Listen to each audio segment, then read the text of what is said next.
നമസ്കാരം. സമഗ്രയിലേക്ക് സ്വാഗതം. കാർഷിക വികസന കർഷകക്ഷേമ വകുപ്പും ചിറ്റാരിപ്പറമ്പ് ഗ്രാമപഞ്ചായത്ത് കൃഷിഭവന്റെയും നേതൃത്വത്തിൽ പച്ചക്കറി വികസന പദ്ധതിയുടെ ഭാഗമായി പോഷകത്തോട്ടം കിറ്റ് വിതരണം ചെയ്തു. ഗ്രാമപഞ്ചായത്ത് പ്രസിഡന്റ് വി ബാലൻ ഉദ്ഘാടനം നിർവഹിച്ചു. കാർഷിക വികസന കർഷകക്ഷേമ വകുപ്പും ചിറ്റാരിപ്പറമ്പ് ഗ്രാമപഞ്ചായത്ത് കൃഷിഭവന്റെയും നേതൃത്വത്തിൽ പച്ചക്കറി വികസന പദ്ധതിയുടെ ഭാഗമായി പോഷകത്തോട്ട കിറ്റ് വിതരണം നടന്നു. ഗ്രാമപഞ്ചായത്ത് പ്രസിഡന്റ് വി ബാലൻ ഉദ്ഘാടനം നിർവഹിച്ചു.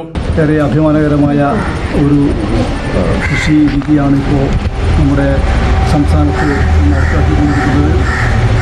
പുതിയ കാഴ്ചപ്പാടിൻ്റെ അടിസ്ഥാനത്തിൽ നൂതന സാങ്കേതിക വിദ്യയെല്ലാം ഉപയോഗപ്പെടുത്തിക്കൊണ്ടുള്ള കൃഷി രീതി പരമ്പരാഗത കൃഷിയിൽ നിന്നും കുറേ കൂടി മാറ്റപ്പെട്ടുകൊണ്ട് ഉത്പാദനക്ഷമത വർദ്ധിപ്പിക്കുന്നതിന് വേണ്ടിയുള്ള നമുക്ക് നാട്ടിലുള്ള പരിമിതമായ സ്ഥലങ്ങളെല്ലാം തന്നെ പരമാവധി ഉപയോഗപ്പെടുത്തിക്കൊണ്ടുള്ള കൃഷി എവിടെയും കൃഷി ചെയ്യാൻ പറ്റുന്ന രീതിയിലാണ് ഇപ്പോൾ കൃഷി വകുപ്പ് അതിൻ്റെ പദ്ധതി തയ്യാറാക്കിക്കൊണ്ടിരിക്കുന്നത്. അങ്ങനെ നമുക്ക് ജൈവ രീതിയിലേക്കുള്ള നമുക്ക് തന്നെ ഉത്പാദിപ്പിക്കാൻ കഴിയുന്ന നിർമ്മിക്കാൻ കഴിയുന്ന ജൈവ വളങ്ങൾ പരമാവധി ഉത്പാദിപ്പിച്ചുകൊണ്ട് രാസവളത്തിൻ്റെയും അതുപോലെ തന്നെ കീടനാശിനിയുടെയും അമിതമായ ഉപയോഗമെല്ലാം കുറച്ചുകൊണ്ടുള്ള ഏറ്റവും നല്ല ജൈവ കൃഷി ആണ് പ്രോത്സാഹിപ്പിച്ചുകൊണ്ടിരിക്കുന്നത്. ഗ്രാമപഞ്ചായത്ത് വൈസ് പ്രസിഡന്റ് സിജ രാജീവൻ അധ്യക്ഷത വഹിച്ചു.